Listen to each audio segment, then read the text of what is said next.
আজকে জুমাবার রাসূলুল্লাহ মুহাম্মদ সাল্লাল্লাহু আলাইহি ওয়াসাল্লামের উপরে বেশি বেশি দরুদ পড়ার দিন। আল্লাহর নবীর উপরে জুমাবারে বেশি বেশি কি পড়তে হয়? দরুদ পড়তে হয়। এটা জুমাবারের স্পেশাল আমলগুলোর মধ্যে একটা আমল। প্রত্যেক জুমাবারে আমরা বেশি বেশি আল্লাহর নবীর উপরে দরুদ পড়ব। আমি যদি এখানে বলি আজকে থেকে নয়, কারণ আরবি মাস শুরু হয় বেলা ডোবার সাথে সাথে। তো আমি যদি আপনাদেরকে বলি আগামীকাল গতকাল বৃহস্পতিবার গেছে, গতকাল বৃহস্পতিবার বেলা ডোবার পর থেকে এই জুমাতে এখন এসেছেন, এ পর্যন্ত নামাজ ছাড়া আল্লাহর নবীর উপরে 2-4 বার, অথবা আজকে সকাল থেকে এ পর্যন্ত নামাজ ছাড়া সালাত ছাড়া আল্লাহর নবীর উপরে 2-4 বার দরুদ পড়েছেন, এরকম কে কে আছেন? একটু হাত তোলেন তো। মোটামুটি আছেন, অনেকেই পড়েন নাই। কিছু লোক আছেন, কিছু লোক পড়েন নাই, অথচ আল্লাহর নবীর জুমাবারে বেশি বেশি দরুদ পড়ার নির্দেশ আছে। একটা হাদিস বলে সামনে চলে যাই, আমি একটা বিশেষ টপিকের উপরে আলোচনা করব। একটা হাদিস মাত্র বলি, 1531 নম্বর হাদিস, আবু দাউদ। আল্লাহর নবী মুহাম্মদ সাল্লাল্লাহু আলাইহি ওয়াসাল্লাম বলছেন, ইন্না মিন আফদলি আইয়ামিকুম ইয়াউমাল জুমআ, তোমাদের দিনগুলোর মধ্যে, তোমাদের বারগুলোর মধ্যে শ্রেষ্ঠ দিন, শ্রেষ্ঠ বার হচ্ছে জুমাবার। ফাআকসিরু আলাইয়া মিনাস সালাতি ফিহি, তোমরা এই দিনে আমার উপরে বেশি বেশি দরুদ পড়বে। আল্লাহর নবী বললেন জুমাবার হচ্ছে তোমাদের দিনগুলোর মধ্যে শ্রেষ্ঠ দিন, এই দিনে তোমরা আমার উপরে বেশি বেশি দরুদ পড়বে। ফাইন্না সালাতাকুম মা'রুদাতুন আলাইয়া, তোমাদের এই দরুদ আমার কাছে পৌঁছিয়ে দেওয়া হয়। এখান থেকে আপনি দরুদ পড়বেন, সেই সৌদি আরব মক্কাতে মদিনাতে রাসূলুল্লাহ সাল্লাল্লাহু আলাইহি ওয়াসাল্লামের কাছে দরুদ আপনার এখান থেকে পৌঁছিয়ে দেওয়া হবে। তো সাহাবীরা আল্লাহর নবীকে কৌতূহলের বসে একটা প্রশ্ন করলেন যে আল্লাহর নবী, ওয়া কাইফা তুরাদু সালাতুনা আলাইকা ওয়া ক্বাদ আরামতা, ক্বালা ইয়াকুলু বালিতা। আল্লাহর নবী, আপনার কাছে দরুদ কিভাবে পৌঁছানো হবে? আপনি তো মরে যাবেন, আপনি তো শেষ হয়ে যাবেন, তো আপনার কাছে দরুদ পরবর্তীতে কিভাবে পৌঁছাবে, আর কিভাবে পৌঁছাবে, আর এগুলো পৌঁছায় লাভ কি হবে? আপনি তো মরে যাবেন। তাহলে সাহাবীদের আকীদা কি ছিল? আল্লাহর নবী মারা যাবেন না জীবিত থাকবেন? সাহাবীরা বলছে যে আপনার কাছে দরুদ কিভাবে পৌঁছানো হবে, কেন পৌঁছানো হবে, আপনি তো মরে যাবেন।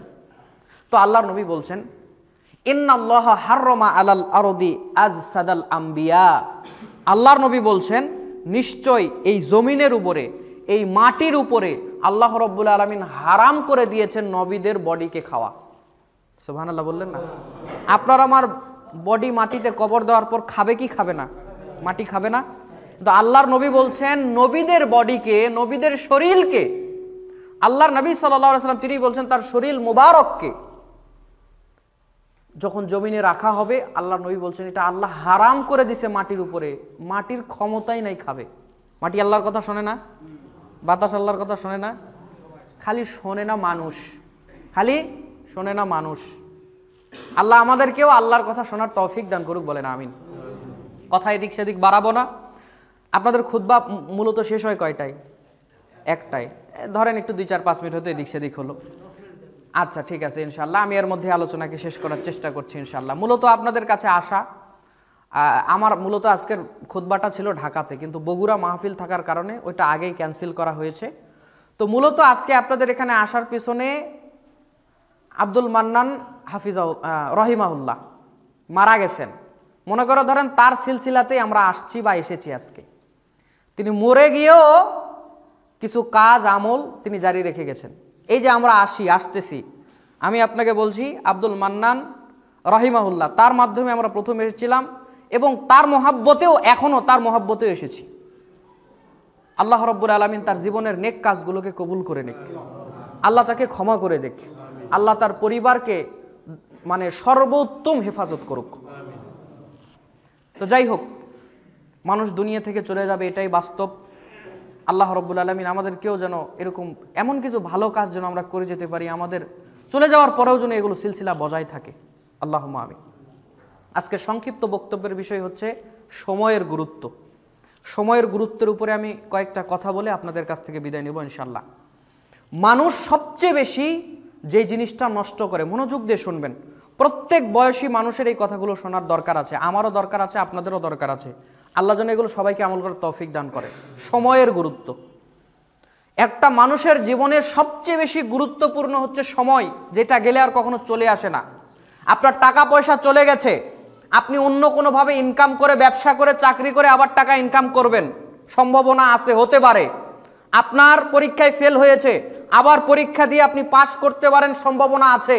অসুস্থ হওয়ার কারণে আপনার সুন্দর শরীর, সুন্দর দেহ চিকন হয়ে গেছে, খাওয়া দাওয়া করে সুন্দর পরিবেশে থেকে আবার মোটা হতে পারেন, হতেও পারে।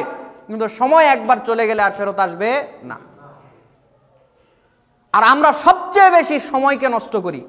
আপনি যতটা শরীরকে নষ্ট করেন, আপনি যতটা টাকা নষ্ট করেন, আপনি যতটা ওই লেখাপড়া ক্ষতি করেন, এর চেয়ে বেশি ক্ষতি করেন সময়ের। অথচ সবচেয়ে গুরুত্বপূর্ণ বিষয় হচ্ছে সময়। আর আপনার জীবনটাই হচ্ছে সময়, আপনার জীবনটাই সময়, এর মধ্যে আর কিছু নাই, শুধু সময় আছে। আল্লাহ রাব্বুল আলামিন আপনাকে দুনিয়াতে পাঠিয়েছে একটা সময়, সময়ের মধ্যে আপনি আছেন, সময় শেষ, আপনাকে দুনিয়া থেকে ডিলিট করে দেওয়া হবে, আপনি দুনিয়াতে আর নাই। তার মানে আপনার জীবনের পুরাটাই হচ্ছে একটা সময়ের সমষ্টি, যেটা শুরু আছে এবং শেষ আছে। শুরু হয়েছে, শেষ হলে আপনি দুনিয়া থেকে ডিলিট। অথচ সবচেয়ে বেশি আমরা সময় নষ্ট করি। আল্লাহ রাব্বুল আলামিন কোরআনুল কারীমে একটি সূরা দিয়েছেন যার নাম হচ্ছে আসর, সময়। আল্লাহ রাব্বুল আলামিন বলছেন ওয়াল আসর, সময়ের শপথ, ইন্নাল ইনসানা লাফি খুসর, প্রত্যেক মানুষ ক্ষতির মধ্যে নিমজ্জিত। আমি আবারও বলছি, আল্লাহ বলছেন সময়ের শপথ, প্রত্যেক মানুষ ক্ষতির মধ্যে নিমজ্জিত। কোন ক্ষতির মধ্যে নিমজ্জিত? ভাব অর্থ করছি এবার, সময় নষ্ট করার ক্ষতির মধ্যে নিমজ্জিত। কি নষ্ট করার? সময় নষ্ট করার। এরপর আল্লাহ বলছেন ইল্লাল্লাযীনা আমানু ওয়া আমিলুস সলিহাতি ওয়া তাওয়াসাউ বিল হাক্কি ওয়া তাওয়াসাউ বিস সবর। আল্লাহ বলছেন যারা ঈমান এনেছে, সৎ কাজ করেছে, হকের দাওয়াত দিয়েছে, ধৈর্যের দাওয়াত দিয়েছে, এছাড়া এর বাইরে যা আছে সবাই তারা তাদের সময় নষ্ট করে। বলেন নাউযুবিল্লাহ। তাহলে আমি কি বলেছি? এই চারের বাইরে যারা আছে সবাই নষ্ট করে। এই চারের মধ্যে কি আমি বলেছি ছাত্রর নাম উল্লেখ করেছি? খেয়াল করুন, যারা ঈমান আনে, সৎ কাজ করে, হকের দাওয়াত দেয়, ধৈর্যের দাওয়াত দেয়, এই চারের বাইরে যারা আছে সবাই ক্ষতির মধ্যে। এই চারের বাইরে ব্যবসায়ী লোক আছে না নাই? আমি কি বলেছি যে ব্যবসায়ী ক্ষতির মধ্যে না? বলি নাই। ছাত্র এই চারের বাইরে আছে না নাই? কৃষক এই চারের বাইরে আছে না নাই? আছে। তাহলে আমি কেন বললাম এই চারের বাইরে যারা আছে সবাই ক্ষতির মধ্যে নিমজ্জিত? তো এই চারের বাইরে তো অনেক আছে, তাহলে কি সবাই ক্ষতির মধ্যে নিমজ্জিত? একজন ছাত্র, একজন শিক্ষক, একজন ডাক্তার, একজন কৃষক, তাহলে কি সবাই ক্ষতির মধ্যে নিমজ্জিত? জবাব না। আল্লাহ রাব্বুল আলামিন এখানে বললেন যারা ঈমান আনে, ঈমান মোটামুটি বোঝেন, হকের দাওয়াত, ধৈর্যের দাওয়াত মোটামুটি বোঝেন, তবে সৎ আমল বোঝেন নাই। সৎ আমল বোঝেন নাই।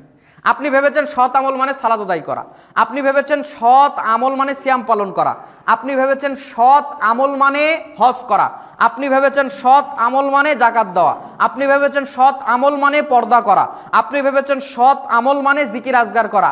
নিঃসন্দেহে এগুলো সৎ আমল, তবে এগুলোই চূড়ান্ত সৎ আমল নয়। এগুলোও সৎ আমল, তবে এগুলাই শুধু সৎ আমল এমনটা নয়।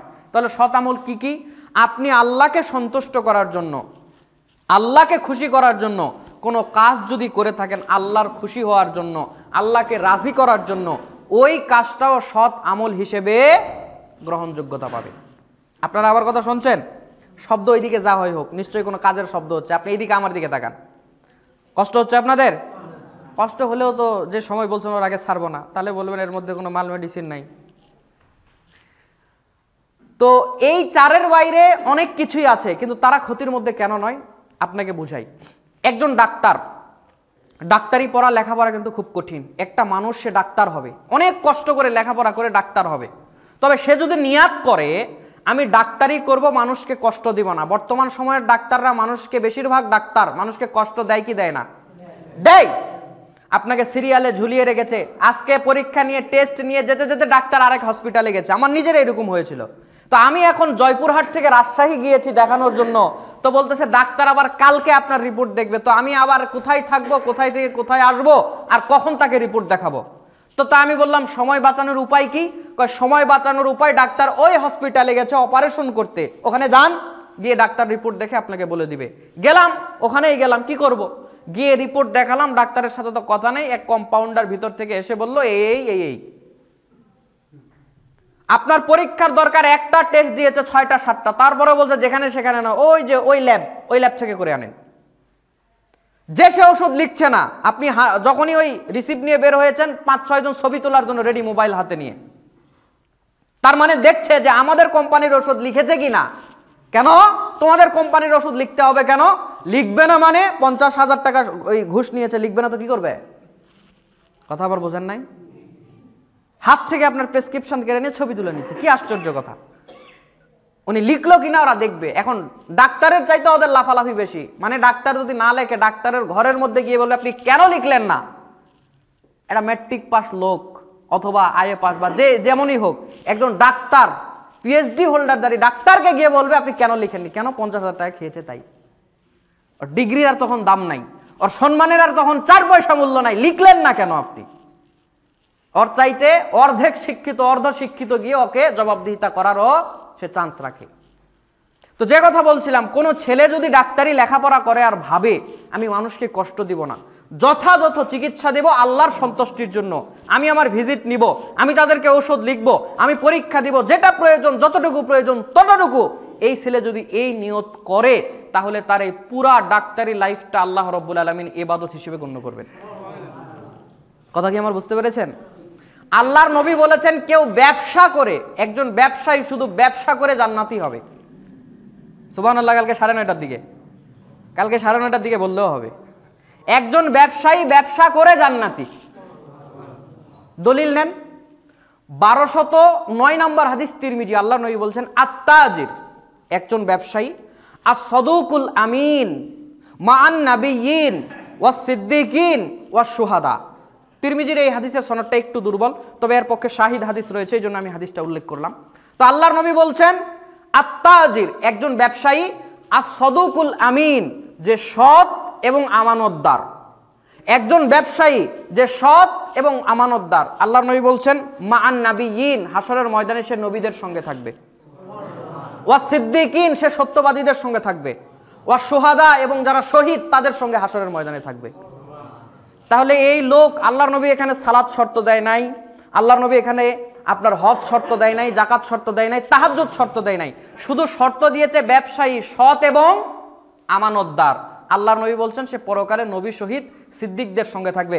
তাহলে ব্যবসাও শতামূল হলো কি হলো না? ব্যবসাও শতামূল হলো। তো আল্লাহর নবী বলছেন আমরা হচ্ছে শতামূল বুঝতে ভুল করেছি। যদি কোনো এমন কাজ যেটা শরীয়ত বিরোধী নয়, যাতে আল্লাহ খুশি হতে পারে, যাতে আল্লাহ রাব্বুল আলামিন রাজি হতে পারে, এরকম কিছু যদি আপনি আল্লাহর উদ্দেশ্যে করেন, সেটা লেখাপড়া হোক, ব্যবসা হোক, কৃষি কাজও যদি হয়, তাহলে ওইটাও আল্লাহ রাব্বুল আলামিন আপনার শতামূল হিসেবে গ্রহণ করবে। কারণ আল্লাহ তো বলছে, সূরা জুমারে আল্লাহ বলছেন সালাত আদায়ের পর ওয়াবতাগু মিন ফাদলিল্লাহ, মসজিদ থেকে বের হও, সালাতের মুসল্লা থেকে বের হও এবং আল্লাহ রাব্বুল আলামিনের দয়া রহমত তালাশ করো, মানে রিজিক তালাশ করো। তো আপনি তো সালাত আদায় করে বের হয়ে গিয়ে কৃষি কাজ করছেন হালাল রিজিকের জন্যই, আপনি তো সালাত আদায় করে বের হয়ে গিয়ে ব্যবসা করছেন হালাল জীবিকার জন্যই, ডাক্তারি শিখছেন হালাল জীবিকার জন্যই। তো আল্লাহ রাব্বুল আলামিন তো ওইটাই বলছে হালাল জীবিকার জন্য বের হও। যদি এইটা আল্লাহ রাব্বুল আলামিনের উদ্দেশ্যই করে থাকো, এটাও শতামূল। তাহলে এখন আল্লাহ বললেন 4 শ্রেণীর বাইরে যারা আছে সবাই ক্ষতির মধ্যে। এবার আসেন আবার একটু হিসাব করি তো, যারা ঈমান আনলো, যারা সৎ কাজ করলো, এখন এই সৎ কাজের মধ্যে ডাক্তার পড়লো না পড়লো না, ছাত্র পড়লো না পড়লো না, কৃষক পড়লো না পড়লো না, হ্যাঁ, শতামূল বুঝতে ভুল হয়েছিল, তাই হিসাবের বাইরে সব বের করে দিয়েছেন। তাহলে আল্লাহ রাব্বুল আলামিন বলছেন মানুষ সময় নষ্ট করে 4 শ্রেণীর লোক ছাড়া।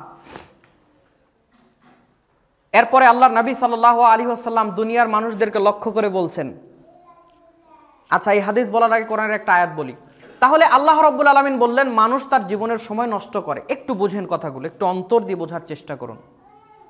আল্লাহ রাব্বুল আলামিন কোরআন আল কারিমে এবার বলছেন সূরা নাজিয়াত ৭৯ নম্বর সূরার ৪৬ নম্বর আয়াতে আল্লাহ রাব্বুল আলামিন বলছেন কাআন্নাহুম ইয়াওমা ইয়ারাউনাহা লাম ইয়ালবাসু ইল্লা আশিয়াতান আও দুহাহা।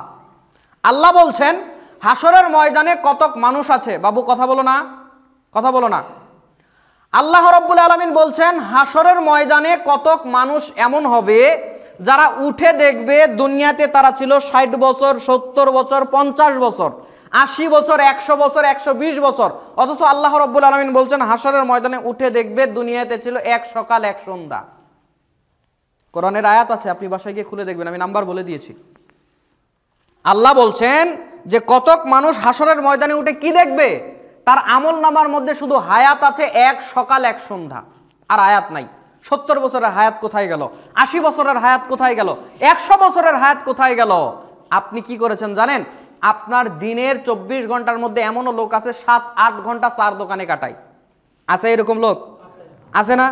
7-8 ঘন্টা চার দোকানে কাটায়। বিশেষ করে কিছু মুরব্বী আছে, আপনাদের এলাকায় নাই, আমি অন্য এলাকার কথা বলেছি, আপনাদের কথা বলি নাই। উনি 7-8 ঘন্টা বসে আছে চার কেতলির তলাতে, যতক্ষণ পানি আসে বুড়ো আর বাড়িতে আসে না। দোকানদার বিরক্ত হয়ে বলে বাসায় যান না কেন?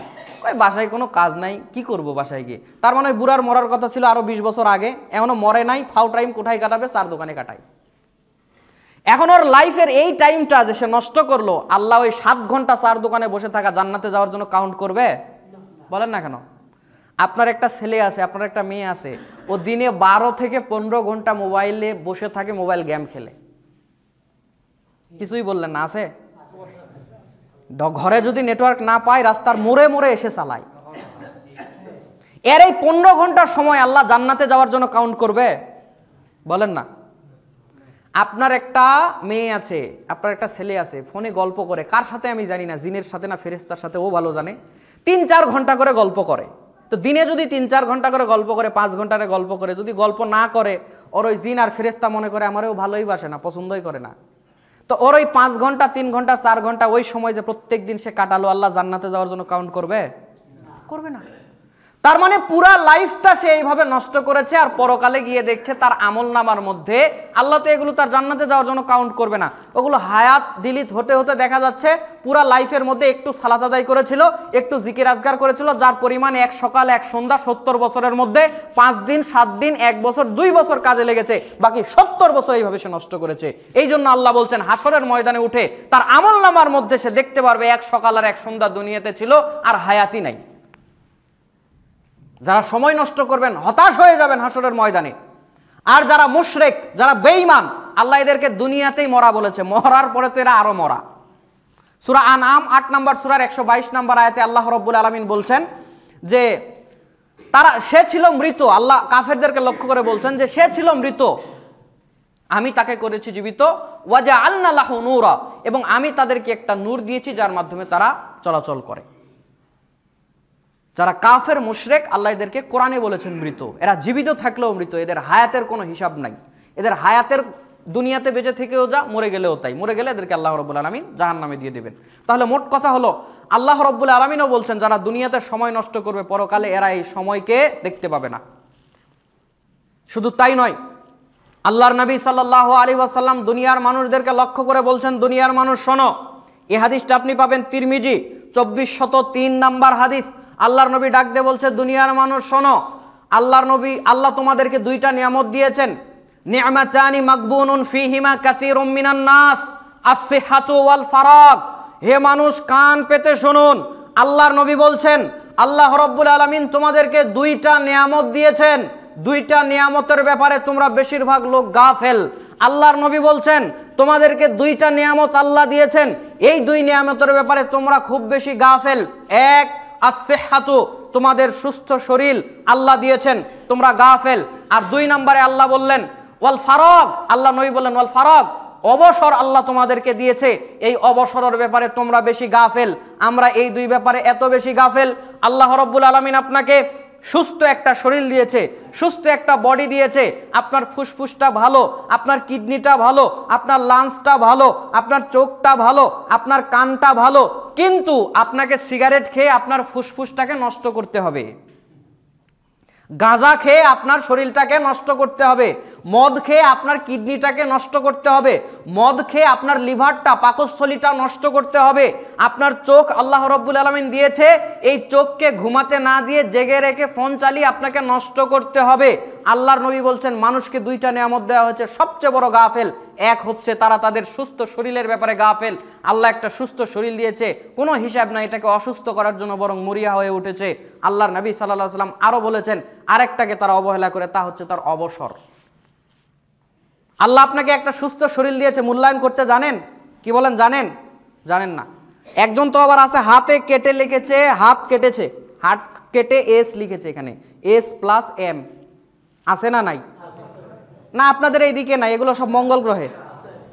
আপনি এই যে হাত কেটে লিখলেন S+R, এই অধিকার আপনাকে কে দিল? সহিহ বুখারীর হাদিস, আল্লাহ নবী বলেছে ইন্নালি জাসাদিকা আলাইকা হাক্কান, নিশ্চয় তোমার শরীরের হক রয়েছে তোমার উপরে। আপনি কোথাও পাবেন না বলা আছে যে তোমার হক রয়েছে তোমার শরীরের উপরে, না, বরং তোমার শরীরের হক রয়েছে তোমার নাফসের উপরে। শরীরের হক মানে শরীরের চামড়াতে ঠান্ডা লাগছে, মোটা কাপড় পরো, মোটা কাপড় গায়ে দাও, এটা হচ্ছে শরীরের হক, ওকে দাও। শরীরে গরম লাগছে, পাখা দিয়ে এসিতে থাকো, না হয় ফ্যানের নিচে বসো, না হয় পাখা দিয়ে বাতাস করো, এটা ওর হক, ওকে দাও। আপনার চোখে ঘুম এসেছে, ওকে এবার ঘুমাতে দাও, এটা ওর হক, ওকে দাও। পেটে ক্ষুধা লেগেছে, খাবার দাও, এটা ওর হক। আল্লাহ নবী বলছে ইন্নালি জাসাদিকা আলাইকা হাক্কান, নিশ্চয় তোমার শরীরের হক রয়েছে তোমার উপরে। তাহলে এই শরীর আপনি যে কাটলেন, এই অধিকার আপনাকে কে দিয়েছে? এই যে সুস্থ একটা চামড়া, সুস্থ একটা শরীর আপনি কাটলেন, এই অধিকার আপনাকে কে দিয়েছে? এখানে কাটলেন, এটা যদি না শুকিয়ে এবার ক্যান্সার হয়ে যায় তাহলে কি হবে? আল্লাহর নবী বলেছেন আল্লাহ মানুষকে দুইটা নিয়ামত দিয়েছেন, ওই দুই নিয়ামতের ব্যাপারে গাফেল। আরেকটা হচ্ছে অবসর। অবসর মানুষ বুঝে না। কিছু ছেলে আছে বিদেশে গিয়ে ফেসবুকে স্ট্যাটাস দেয়, ঘুম থেকে উঠে চাকরি, চাকরি থেকে এসে ঘুম, ডিউটি থেকে এসে ঘুম, ঘুম থেকে উঠে ডিউটি, এরকম কিছু কথা বলে। বাংলা এই দেশেও আছে। আচ্ছা, তোমার বয়স এখন 25 বছর, এই 25 বছরের মধ্যে এমন তুমি লিজার টাইম কাটিয়েছো, অবসর কাটিয়েছো, বাপ মা যদি বলেছে দোকান থেকে 1 লিটার তেল নিয়ে আসো, সরিষার তেল, সয়াবিনের তেল নিয়ে আসো, তরকারি রান্না করব, আপনি বলেছেন, তুমি বলেছো যুবক আমি পারবো না। তার মানে এই 25 বছর 1 লিটার তেলও তুমি দোকান থেকে এনে দাও নাই। আর এখন একটু কাজের চাপ পড়েছে তো বলছো ঘুম থেকে উঠে ডিউটি, ডিউটি থেকে এসে ঘুম, হবেই তো। মানুষ সারা জীবন অবসর থাকতে পারে না। মানুষের জীবনে ব্যস্ততা আসবেই, জীবনের এক অংশে ব্যস্ততা থাকবে, এক অংশে অবসর থাকবে, অথবা পুরা জীবনটাই কারো কারোর জন্য ব্যস্ত থাকবে। কিন্তু যারা অবসর থাকতে পারে, কাজও করে অবসরেও থাকে, কাজ করে মানে জমি গাড়া শেষ, ও বসে আছে, আর একজন দৌড়াদৌড়ি করতেছে, ভাই দৌড়াদৌড়ি করেন কে? আর কোয়েন না ভাই, হাল পাই নাই, পানি পাই নাই, বিছনের গাছ সব মরে শেষ, কি করে জমিটা লাগাবো ভাই, মাথায় ঢুকতেছে না। বলতেছে ভাই আমার সব লাগানো শেষ। কথা আমার বোঝেন নাই? আল্লাহ রাব্বুল আলামিন কতক মানুষকে ভালোবেসে অবসর দেয়, এটা আল্লাহর নিয়ামত। যদি অবসর কাজের ফাঁকে পান তাহলে এটা আপনার জন্য কি নিয়ামত। এই জন্যই তো আল্লাহ বলছেন ফাইজা ফারাগতা ফানসাব ওয়া ইলা রাব্বিকা ফারগাব।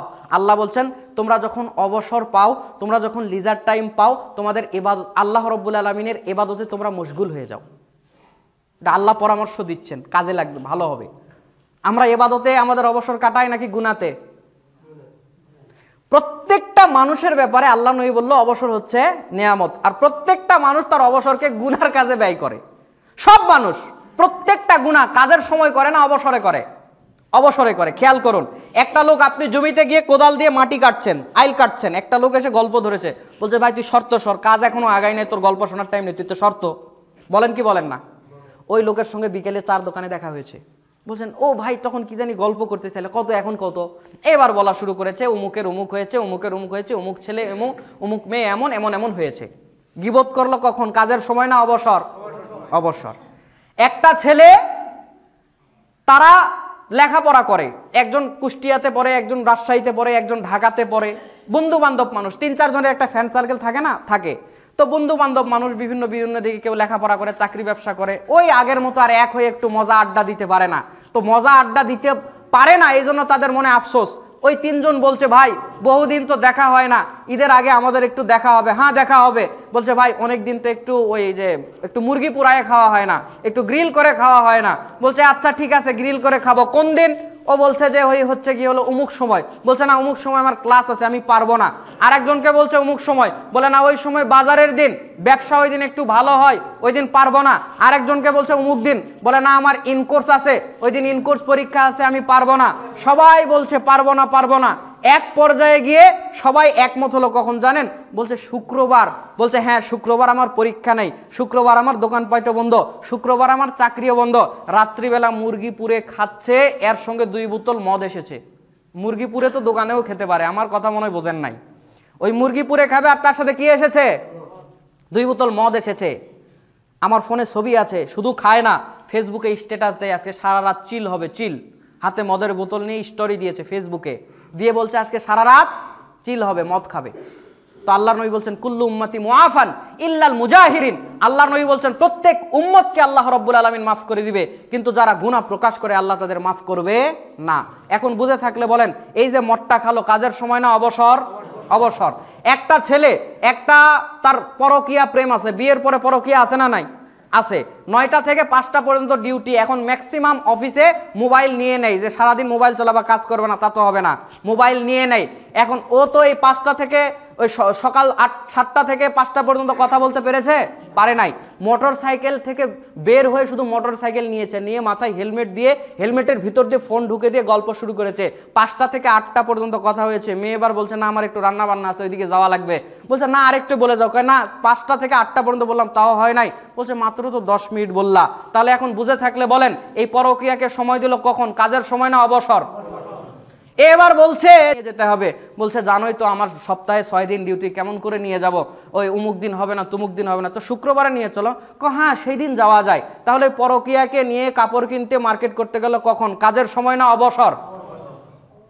আপনার মেয়ে, আপনার স্ত্রী, আপনার বোন এলাকাতে বসে বসে গিবত করে, দেখবেন আমাদের জয়পুরহাটেও আছে, আপনাদের এদিকে আছে কি জানি না, একসাথে 4-5 জন বসে গিবতের গল্প করে। যখন ওই ধানের কাজ, আলুর কাজ যখন ঠিক মতো লেগে যায়, ওই সময় ওই গল্পগুলো করে না অবসর?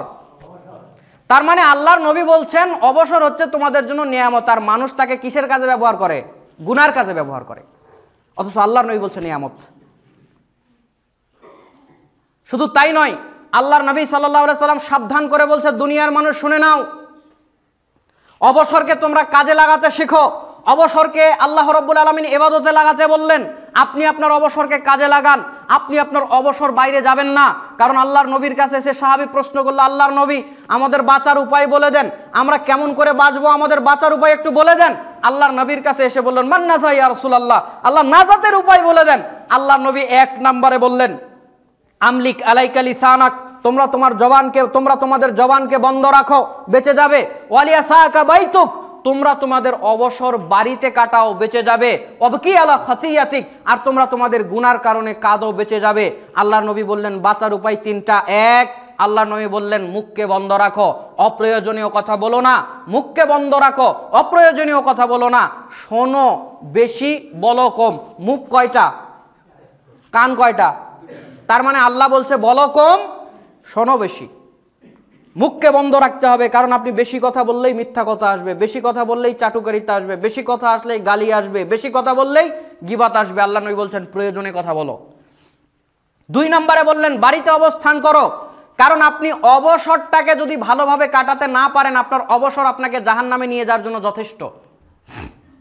আপনার অবসর আপনাকে জাহান্নামে নিয়ে যাওয়ার জন্য যথেষ্ট। ওই যে সম্পর্ক রেখেছেন মোবাইলে, আপনাকে জাহান্নামে নিয়ে যাওয়ার জন্য যথেষ্ট। আপনি অবসরে গীবাত করছেন, জাহান্নামে নিয়ে যাওয়ার জন্য যথেষ্ট। অবসরে মদ খাচ্ছেন, কবিরা গুনাহ, আপনাকে জাহান্নামে নিয়ে যাওয়ার জন্য যথেষ্ট। শুধু তাই নয়, আপনি অবসরে আপনি নেশা করেন, অবসরে আপনি খারাপ কাজ করেন, জাহান্নামে নিয়ে যাওয়ার জন্য যথেষ্ট। একটা কবিরা গুনাহ আপনাকে জাহান্নামে নিয়ে যাওয়ার জন্য যথেষ্ট। আপনি হয়তোবা জান্নাতে যেতে পারেন আল্লাহ মাফ করলে, যদি ঈমান থাকে, তবে কবিরা গুনাহ থাকলে, একটা থাকলেও জাহান্নামে যাওয়ার জন্য যথেষ্ট। 10টা কবিরা গুনাহ লাগবে না, 50টা কবিরা গুনাহ লাগবে না, একটা কবিরা গুনাহই আপনাকে জাহান্নামে নিয়ে যাওয়ার জন্য যথেষ্ট। আল্লাহ নবী বলেন অবসর বাড়িতে কাটাও। কেন? বাইরে গেলেই গীবাত করবা, বাইরে গেলেই রাস্তা দিয়ে বেপর্দা মহিলা যাবে, চোখ বড় বড় করে দেখবা। বাইরে গেলেই একটা মানুষ গীবাত করবে, তুমিও একটু হ্যাঁ বলবা। অনেক মানুষ আছে নিজে সিগারেট খায় না, বিড়ি খায় না, কেউ দিলে খায়, আছে না নাই? বাইরে যায় না, গেলেই ও খাবে, তুমিও একটা চাবে, ও একটা দিবে, খাবে, তোমার গুনাহ হয়ে যাবে। তাহলে অপ্রয়োজনীয় সময় বাইরে যেও না। ওয়ালিয়াসাকা বাইতুক, চাকরির জন্য যাও, ব্যবসার জন্য যাও, কৃষিকাজের জন্য যাও, অপ্রয়োজনে যেও না। পরিবারকে সময় দাও, বাচ্চাকে সময় দাও। আপনার মেয়ে, আপনার ছেলে কেন নষ্ট হয়ে যায়? আপনি বাবা হিসাবে তাকে কয়দিন তাকে সময় দিয়েছেন, কয়দিন পরিচর্যা করেছেন? আপনার বাড়িতে একটা গাছ আছে, ওই গাছকে যত পরিচর্যা করেন আপনার সন্তানকেও ইদানিং অত আর সময় দেন না। আপনি প্রাইভেটের টিচার লিখে দিয়েছেন, অমুক রেখে দিয়েছেন, তমুক রেখে দিয়েছেন। আরে প্রাইভেটের টিচার তো মাস গেলে টাকা নিবে, আপনার ছেলে খারাপ হলো না ভালো হলো দেখার দরকার আছে? তো আল্লাহ নবী বলছেন বাড়িতে সময় কাটাও, তোমরা বেঁচে যাবে। আল্লাহর নবী সাল্লাল্লাহু আলাইহি সাল্লাম আরও সাবধান করছেন। আরেকটি হাদিস রয়েছে, এই হাদিস বলে সামনে চলে যাই, পয়েন্ট চেঞ্জ করি। আল্লাহর নবী সাল্লাল্লাহু আলাইহি ওয়াসাল্লাম বলেছেন, দুনিয়ার মানুষ তোমরা একটু শুনে রাখো। আল্লাহর নবীর কাছে একদিন এক সাহাবী বলছেন, আল্লাহর নবীর কাছে একদিন একটা লোক আসলেন। এই হাদিসটা আপনি কোথায় পাবেন? খোলেন আপনি মিশকাতুল মাসাহাবি 5176 নম্বর হাদিসে হাদিসটি পেয়ে যাবেন। আল্লাহর নবীর কাছে একটা লোক আসলো একদিন। আল্লাহর নবী তাকে দেখে একটু ওয়াজ করে দিলেন। লিরজুলিন ওয়াহুয়া ইয়াইজুহু, সাহাবী বলছেন আল্লাহর নবীর কাছে একটা লোক আসলো, আল্লাহর নবী তাকে একটু ওয়াজ করে দিলেন। কি ওয়াজ করলেন? ইগতানিম খামসা ক্বাবলা খামসিন, 5 জিনিসের পূর্বে 5 জিনিসকে তুমি গনিমত মনে করবে। আমি যতগুলো হাদিস পড়েছি, আমি যতগুলো কথা আল্লাহর নবী সাল্লাল্লাহু আলাইহি সাল্লামের পড়েছি, সবচেয়ে গুরুত্বপূর্ণ কথাগুলোর মধ্যে আমার কাছে এইটাও একটা গুরুত্বপূর্ণ কথা মনে হয়েছে। আপনিও একটু মনোযোগ দিয়ে শোনেন। আল্লাহর নবী ওই লোককে ডেকে বলছেন, শোনো, 5 জিনিসের পূর্বে 5 জিনিসকে গনিমত মনে করবে, 5 জিনিসের পূর্বে 5 জিনিসকে মূল্যায়ন করবে। 1 শাবাবাকা ক্বাবলা হারামিক, তুমি তোমার বার্ধক্যজনিত সমস্যা আসার পূর্বে তুমি তোমার যৌবনকে প্রাধান্য দিবে।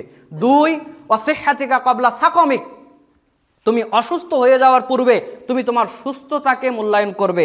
3 ওয়াগিনাআকা ক্বাবলা ফাকরিক, তোমার টাকা পয়সা আছে, এটা শেষ হয়ে যাওয়ার পূর্বে, তুমি গরিব হয়ে যাওয়ার পূর্বে তোমার ধনী অবস্থাকে মূল্যায়ন করো।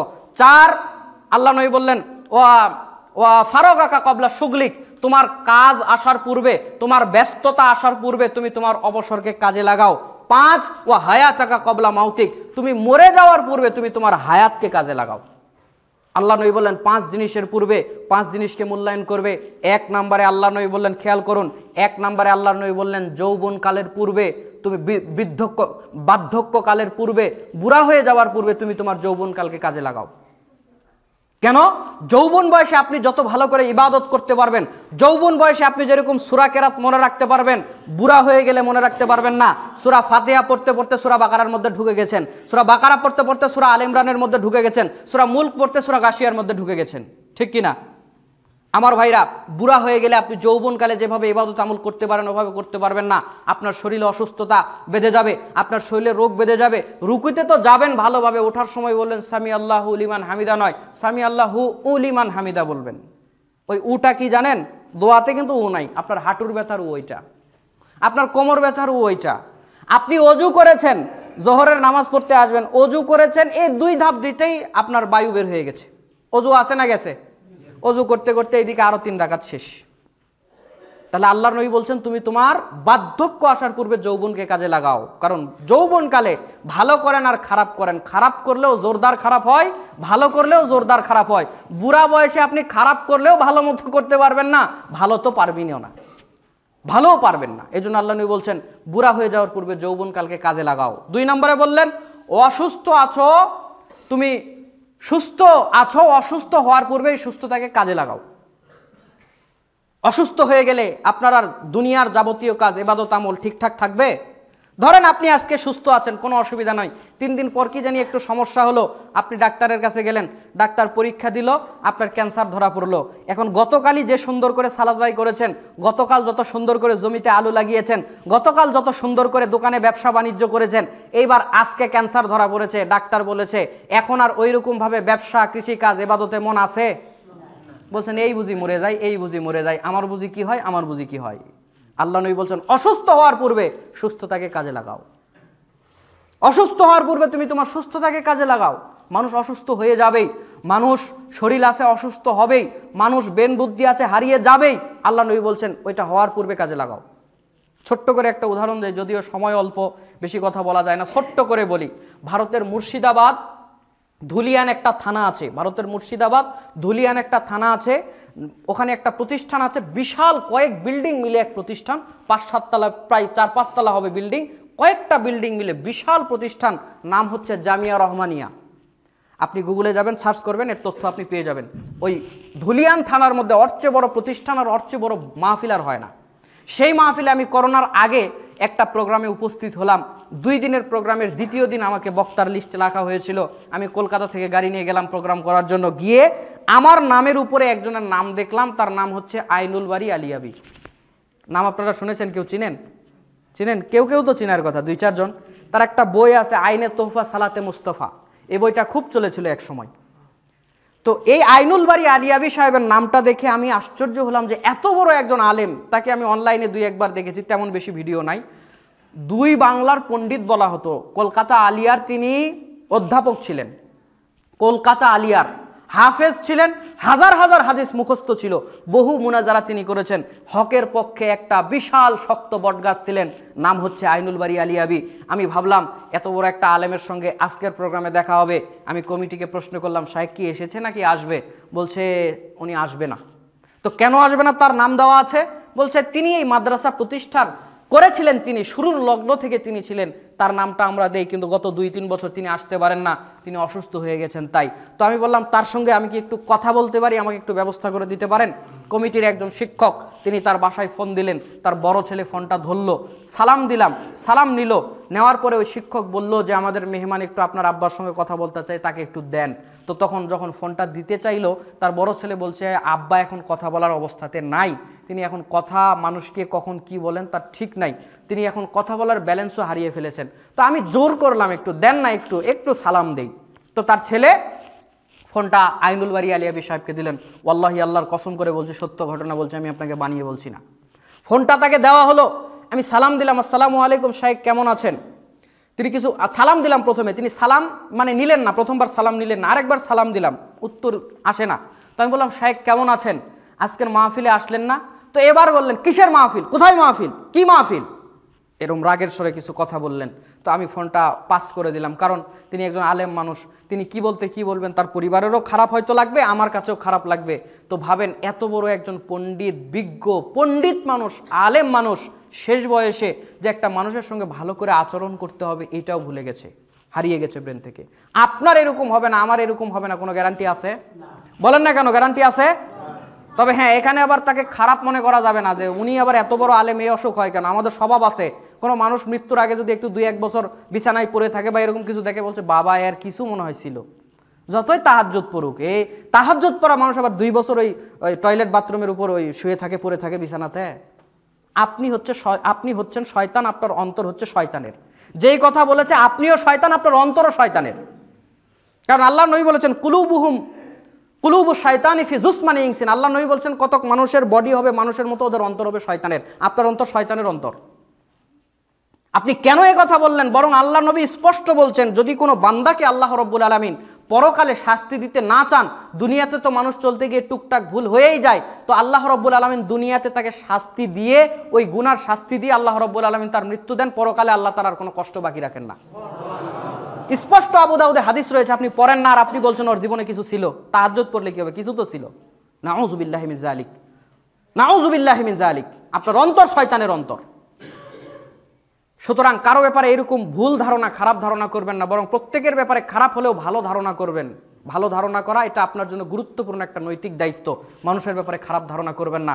চলেন কথা সামনে নিয়ে যাই। তো আল্লাহ নবী বললেন অসুস্থ হয়ে যাওয়ার পূর্বে সুস্থতাকে মূল্যায়ন করবে।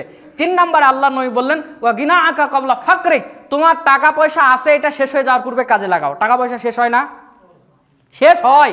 দুনিয়াতে আপনার টাকা পয়সা অনেক ছিল, আপনিও আছেন, আপনার টাকা পয়সাও আছে, তারপরে আপনার হাতে নাই। কেন? ছেলেকে 10 বিঘা লিখে দিয়েছেন, এই ছেলেকে 10 বিঘা লিখে দিয়েছেন, 20 বিঘা জমি ছিল, মেয়েকে দেন নাই, অনেক সময় ফাঁকি দিয়ে দেন। যাক, 2 ছেলেকেই ধরেন 10-20 বিঘা দিয়েছেন, এখন আপনার হাতে আর কিছু আছে নাই। 2 ছেলে কি পাম দিছে, আব্বা 10 বিঘা করে 2 ভাগ দেন না কা। আপনাকে আমরা ওই বড় ভাই আর ছোট ভাই আমরা দুইজন মিলে যদি 25-50,000 টাকা দেই, ওই প্রত্যেক সিজন পর পর, ধান তোলার পর, আলু তোলার পর, ওই বিভিন্ন সিজন পর, আপনারা 2 বুড়া মানুষ খাওয়া পারবেন? আপনিও তো করছেন, ঠিকই তো খাওয়া যায়, লিখে দিছেন। লিখে দেওয়ার পর আর বেটার আর খবর। মসজিদের কাজ হচ্ছে, একটু 5,000 টাকা দান করবেন, মনে একটু ইচ্ছা হলো যে মসজিদের কাজ হচ্ছে, 5,000 টাকা দান করি। ছেলে বলছে দিবে, টাকা পয়সা দেয় না, তো হোক, একটু না চেয়ে নেই, মসজিদের কাজ শেষ হয়ে গেলে আবার পরে দান করে লাভ কি? আপনার বড় ছেলেকে ডাক দিচ্ছেন, বাবা এটা একটু শোনো তো, আব্দুর রহিম এদিকে একটু শোনো। তো আসলো, কি বলছেন বলেন আব্বা? বলছে মসজিদের কাজ হচ্ছে, 5,000 টাকা দিলে একটু আমিও নেকি পাই, একটু সাদগায়ে জারিয়া হয়, দাও 5,000 টাকা দাও, মসজিদে দেই। ও পারবো না, আপনার ওই যে দেখলেন না গত মাসে আপনার নাতিনের কি অসুখ, ডাক্তারের কাছে গিয়ে 25-30 হাজার টাকা খরচ, আপনার বৌমার জন্য সোনা কিনে দিছি গত মাসে, টাকা পয়সা নাই, আমি দিতে পারবো না। আচ্ছা যাও। ছোট ছেলে এসেছে মোটর সাইকেল নিয়ে মাগরিবের পর, ডাক দিচ্ছে, আব্দুল সালাম এদিকে একটু শোনো তো। আবার এই নামের কেউ থাকলে মন খারাপ করেন না। তা আব্দুল সালাম একটু এদিকে শোনো তো, কথা কয় না। আরে ছোট বেটা এদিকে একটু শোনো, কাছে এসে বলছে কি বলবেন বলেন, তাড়াতাড়ি বলেন, মন মেজাজ ভালো নাই। বলছে কিছু না, যাও কিছু না, যাও। মানে এরে যে বলবে 5,000 টাকা মসজিদে দান করবো দাও, এই বলারও পরিস্থিতি, অথচ আপনি 20 বিঘা জমির মালিক, 5,000 টাকা দান করবেন আর করতে পারছেন না। আপনার যখন ছিল তখন কোথায় ছিলেন? মাহফিলের জন্য মসজিদের জন্য চাইতে গেলে 100 টাকা দিতেন আর 500টা কথা শুনিয়ে দিতেন। এখন গায়ের চামড়া হয়েছে ঢিল, আল্লাহর সাথে দিছেন মিল নাকি? এতদিন কোথায় ছিলেন? তো আল্লাহ নবী বলছেন সম্পদ টাকা পয়সা আছে, এটা শেষ হয়ে যাওয়ার পূর্বে কাজে লাগাও। এমনিতেও শেষ হয়ে যেতে পারে, অন্যভাবেও শেষ হয়ে যেতে পারে। তো আল্লাহ নবী বলছে যখন আছে তখন কাজে লাগাও। অনেক উদাহরণ এগুলো আছে ভাই। আমাদের ইটা হলার একটা কথা বলি, একটা মানুষ এক সময় 10-20টা মানুষকে চালাইছে, খাওয়াইছে, বোঝেন তো? ও হোটেলে গেলে 5 জন গিয়ে আরো হাজির, ওই 5 জনের পরোটার বিলও সে দিয়ে দিল। সেই মানুষ হোটেলের সামনে বসে থাকে, তাকে ওই যারা ওর থেকে খাইছে কেউ একদিন 1 কাপ চাও তাকে বলেন একটু চা খান। সম্পদ আছে, সম্পদ শেষ হয়ে যায়, আল্লাহ নবী বলছে শেষ হওয়ার পূর্বে কাজে লাগাও। 4 নম্বরে বললেন ওয়া গিনা আকা ওয়া ফারাগ আকা ক্বাবলা শুগলিক, তোমার অবসর আছে, ব্যস্ত হয়ে যাওয়ার পূর্বে অবসরকে কাজে লাগাও। আমাদের পেলেরা, সমাজের ছেলেপেলেরা অবসরকে কাজে লাগায়, খুব কাজে লাগায়। ফেসবুকে খালি যদি একটা ফেক আইডি রিকোয়েস্ট দেয়, অসীম দেশের পাখি, মনে করে এইটাই আমার আখি, ওর সঙ্গে কথা বলা এখনো আমার বাকি, এবার মেসেঞ্জারে মারে ঝাঁকি। কথা বলেন আমি ঠিক বললাম নাকি? আপনার ছেলে সময়কে কাজে লাগাচ্ছে, ফেক আইডি কিনা পরীক্ষা করে, ভিডিও কল, অডিও কল, ছবি দাও, এই করো সেই করো, যেমনে হোক ফেক কিনা ওরে জানা লাগবে। অথচ আল্লাহ নবী বলছে অবসরকে কাজে লাগাও, অবসরকে কাজে লাগাচ্ছে ওইভাবে। ফাইজা ফারাগতা ফানসাব ওয়া ইলা রাব্বিকা ফারগাব।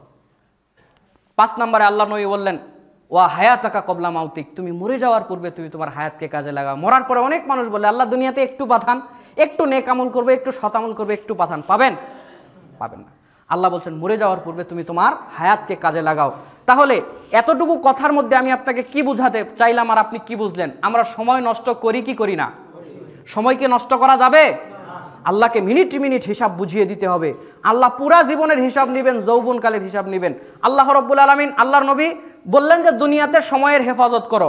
আল্লাহ নবী বললেন সময় হচ্ছে, অবসর হচ্ছে নিয়ামত, বিভিন্ন কথা বললেন। এবার মরার পরেও সময়ের হিসাব, মরার পরেও কি সময়ের হিসাব। 2416 নম্বর হাদিস তিরমিজি, আল্লাহর নবী বলছেন লা তাজুলু কদামু ইবনি আদামা ইয়াউমাল কিয়ামাতি মিন ইনদি রাব্বিহিম হাত্তা ইউসআলা আন খামসিন, আন উমরিহি ফীমা আফনা ওয়া আন শাবাবিহি ফীমা আবলা ওয়া মালিহি মিন আইনা ইকতাসাবা ওয়া ফীমা আনফাকহু ওয়া মা জাআমিলা ফীমা আলিমা। আল্লাহর নবী বলছেন হাসরের ময়দানে যখন বান্দা দাঁড়িয়ে যাবে, আল্লাহর সামনে যখন বান্দা দাঁড়িয়ে যাবে, আল্লাহ 5টা প্রশ্ন করবেন। এই 5টা প্রশ্নের উত্তর না দিলে আল্লাহ কাউকে পা নাড়াতে দিবেন না। 1 নাম্বার প্রশ্ন হবে তুমি তোমার জীবন কিভাবে কাটিয়েছো বলো। 2 নাম্বার প্রশ্ন হবে তুমি তোমার যৌবন কিভাবে কাটিয়েছো বলো। 3 নাম্বার প্রশ্ন হবে সম্পদ কোথা থেকে উপার্জন করেছো বলো।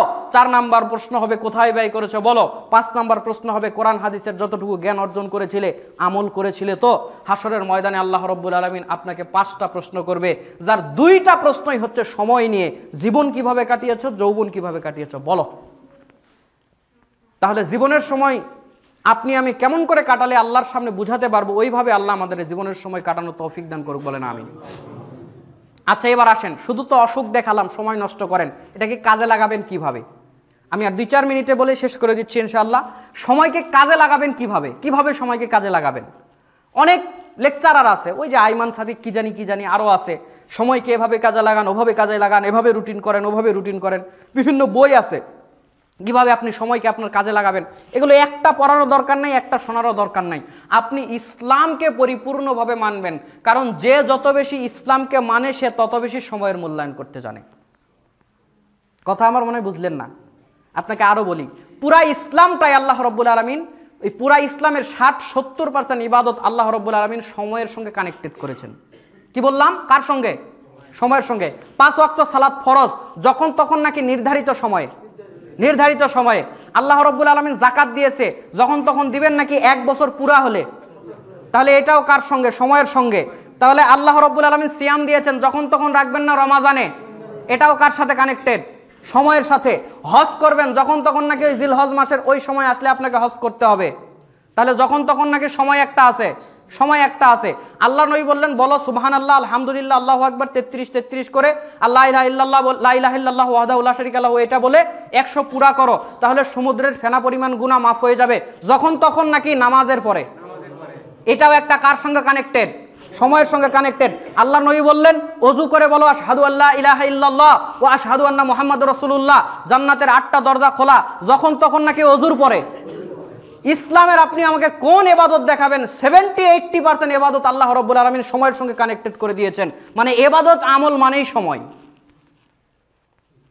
আল্লাহ পুরা ইসলামকে সময়ের সঙ্গে কানেক্টেড করে দিয়েছেন, আর আপনি সময়কে দাম দিতে জানেন না। সময় এক আশ্চর্য সৃষ্টির নাম, যেটা আল্লাহ রাব্বুল আলামিন দুনিয়াতে সৃষ্টি করেছেন। সময় আল্লাহ রাব্বুল আলামিন এই যে ইবাদতগুলো দিয়েছেন, এগুলো সময়, এগুলোর মাঝে মাঝে সময়ের হিসাব আছে। সালাত এটা হচ্ছে দিনের মাইলস্টোন। মাইলস্টোন চিনেন? আপনাদের ওই পাকা রাস্তাতে লেখা আছে দুপচাচি আর 12 কিলোমিটার, দুপচাচি আর 13 কিলোমিটার, আছে না নাই? একটু পরে আছে 8 কিলোমিটার, তারপরে আছে 6, তারপরে আছে 1, শেষমেশ আপনি দুপচাচিয়ে চলে গেছেন। কথা বলেন ঠিক কিনা? এটাকে মাইলস্টোন বলা হয়। আর সালাত হচ্ছে আপনার দিনের মাইলস্টোন। কেমন? আপনি ফজরের আজান হয়েছে, আপনার দিন শুরু। জোহরের আজান হয়েছে, দিনের অর্ধেক শেষ। আসরের আজান হয়েছে, দিন গেল। মাগরিবের আজান হয়েছে, তোমার দিন শেষ। এবার আরো একটু সময় আছে, কিছু করলে করো। এশার আজান হয়েছে, তোমার সব কিছু শেষ, এখন ঘুমাইতে যাও। সালাত হচ্ছে দিনের মাইলস্টোন, সময়ের মাইলস্টোন। সময়কে কাজে লাগাবেন। যে যত বেশি ইসলাম মানতে পারবেন সে তত তার সময়কে কাজে লাগাতে পারবেন। আর একটা কথা বলেই আমি আমার আলোচনা ইতি করছি। সময়কে কাজে লাগানোর ব্যাপারে সবচেয়ে বেশি প্রাধান্য দিবেন দুইটা সময়কে। এক হচ্ছে ভোরবেলা, আর এক হচ্ছে মধ্যরাত, শেষ রাত। মধ্যরাত বলতে শেষ রাত। এক হচ্ছে ফজর, ভোরবেলা, আর একটা কথা বলেছি কোনটা? শেষ রাত। শেষ রাত আর ফজর, ভোর, এই দুইটাকে কাজে লাগাবেন, তাহলে আপনি অনেক বেশি উপকৃত হতে পারবেন। ভোরবেলা আমরা কাজে লাগাই না ঘুমিয়ে থাকি? পুরা পৃথিবী জেগে যায়, আর মানুষ ভোরবেলা সকালবেলা ঘুমিয়ে থাকে। আপনার জমিতে পটল আছে, সবজি আছে, এটা তাজা কখন দেখায়? বিকেলে, দুপুরে না সকালে? পটলের যে ফুলগুলো থাকে সুন্দর করে ফুটে ওঠে কখন? দুপুরে না সকালে? আপনার বাগানে ফুল আছে, এগুলো ফোটে কখন? সকালে না বিকালে? আপনার বাড়িতে মুরগি আছে, মোরগ আছে, এগুলো ডাকাডাকি করে কখন? সন্ধ্যায় নাকি ভোরে? ভোরে, সকালে। আপনার গরু উঠে ডাকাডাকি করছে, ওকে এখন খাবার দিতে হবে কখন? ওই আপনার রাত্রিবেলা নাকি ভোরে? ভোরে। আপনি ওই যে আরো আছে, যত যা আছে, পাখি আছে, পশু পাখি, ঘাসপালা যা আছে, সব ভোরবেলা জাগে। সূর্যও ভোরবেলা জাগে, শুধু আপনি শুয়ে থাকেন। ভোরবেলার আল্লাহ রাব্বুল আলামিন অনেক কসম করেছেন। আল্লাহ কোরআনে ভোরবেলার অনেক কসম করেছেন। আল্লাহ বলছেন ওয়াল ফাজর, ভোরের শপথ। আল্লাহ বলছেন ওয়ান নাহারি ইজা তাজাল্লা, দিন খোলার, দিন ফুটে ওঠার শপথ। ওয়াল লাইলি ইজা আদবার, রাত চলে যাওয়ার কসম। আল্লাহ কসম করছেন এগুলার।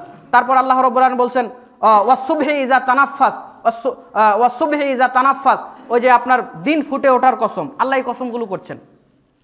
তাহলে আল্লাহ যদি ভোরবেলার এত কসম করেন, এতে কিছু আছে। কি আছে জানেন? পুরা বরকত, আপনার দিনের পুরা বরকত আল্লাহ ভোরবেলা দিয়ে দিয়েছে। আল্লাহর নবীর এক সাহাবী সাখর আল গামিদি, 1212 নম্বর হাদিস খোলেন, তিরমিজি। আল্লাহর নবী সাল্লাল্লাহু আলাইহি সাল্লাম এর সাহাবী সাখর আল গামিদি, আমি দেখেছি, সময় শেষের দিকে আমি দেখেছি, শেষ করছি। সাখর আল গামিদি তিনি বলছেন যে আল্লাহর নবীর সঙ্গে আমি একদিন ছিলাম, তো আল্লাহর নবী দোয়া করলেন, আল্লাহুম্মা বারিক লি উম্মতি ফি বুকুরিহা, আল্লাহ আপনি আমার উম্মতের ভোরবেলা বরকত দিয়েন, ভোরবেলা বরকত দিয়েন। আপনি ভোরবেলা ঘুমাবেন না। ফজরের পর থেকে যতক্ষণ বেলা ওঠেনি ততক্ষণ কি করবেন না? ঘুমাবেন না। খুব সফর করেছেন, খুব কষ্ট হয়েছে, রাত্রে ঘুম হয় নাই, যাই হোক, বেলা ওঠার পর, অর্থাৎ সূর্য ফজরের পর থেকে ধরেন আধ ঘন্টা 40 মিনিট পর বেলা ওঠে, এই সময় আপনি ঘুমাবেন না। বসে থাকলেও ঘুমাবেন না, জিকির আজগার করবেন, তাও ঘুমাবেন না। তো সাখর আল গামিদি সে বলছে যে আল্লাহর নবী এই দোয়া যেই দিন করলো, তো আমি আমার ব্যবসা ভোরবেলা থেকে করা শুরু করলাম। আর বলছে অল্প সময় আমি অনেক টাকার মালিক হয়ে গেলাম। ভোরবেলা আপনি ব্যবসা করবেন, ভোরবেলা আপনি আপনার কাজ শুরু করবেন, লেখাপড়া শুরু করবেন, আল্লাহ বরকত দিবে ইনশাআল্লাহ। কথা লম্বা করলাম না, আরেকটা শেষ রাতকে কাজে লাগাবেন। যদি অনেক বড় টাকাওয়ালা হতে চান, অনেক সম্মানের মালিক হতে চান, অনেক ইজ্জতের মালিক হতে চান, কিছু একটা হতে চান, মানুষ আপনাকে মূল্যায়ন করুক, এইটা চান, দুনিয়াতেও কেউ আপনাকে মূল্যায়ন করুক এটা চান, আর আল্লাহও আপনাকে মূল্যায়ন করুক দুনিয়াতে এবং আখেরাতে এটা চান, শেষ রাত্রে 2, 4, 6, 8 যা পারেন কমপক্ষে হলে 2 রাকাত সালাত আপনি এটা যদি আদায় করতে পারেন আল্লাহর কাছে অনেক বেশি সম্মানিত হবেন। কারণ আল্লাহর নবীকে আল্লাহ যখন ওয়াহি দিচ্ছে তখনও আল্লাহ বলছেন নবী আপনি রাত্রে উঠে সালাত আদায় করুন। যখন সালাত ফরজ হয়নি, তাহাজ্জুদের নামাজ আল্লাহর নবীর জন্য কি ছিল, সুন্নাত না ফরজ? এটা আপনারা জানেন না, হয়তো শুনে রাখেন। যখন এই সালাত ফরজ হয়নি, হয়েছিল না, তখন আল্লাহর নবীর উপরে তাহাজ্জুদ পড়া ফরজ ছিল, ফরজ ছিল। এটা অত্যন্ত গুরুত্বপূর্ণ। আল্লাহ রাব্বুল আলামিন আমাদের জীবনের সময়গুলোকে কাজে লাগার তৌফিক দান করুক, বলেন আমিন। বক্তব্যের খোলাসা হলো, আল্লাহ বলছেন আমরা সময় নষ্ট করি, সময় নষ্ট করলে তার কিছু শাস্তি, কিছু ক্ষতির দিক আমি তুলে ধরেছি, এবং আল্লাহর নবী সময় সম্পর্কে কিছু নসিহা করেছেন তা আমি বলেছি। সময় সম্পর্কে আল্লাহ রাব্বুল আলামিন প্রথমে আপনার হিসাব নেবে তাও আমি বলেছি। সময়কে কিভাবে কাজে লাগাবেন একটু হালকা করে বলার চেষ্টা করেছি। সুতরাং আপনি আমরা যেন সবাই আমাদের জীবনের সময়গুলোকে ভালো ভালো কাজে ব্যয় করে আল্লাহর জান্নাতে যেতে পারি, আল্লাহ আমাদেরকে সেভাবে কবুল করুক, বলেন আমিন। হাযা মা ইনদি ওয়ালিল ইনদাল্লাহ আলাইহি তাওয়াক্কালতু ওয়া ইলাইহি উনীব।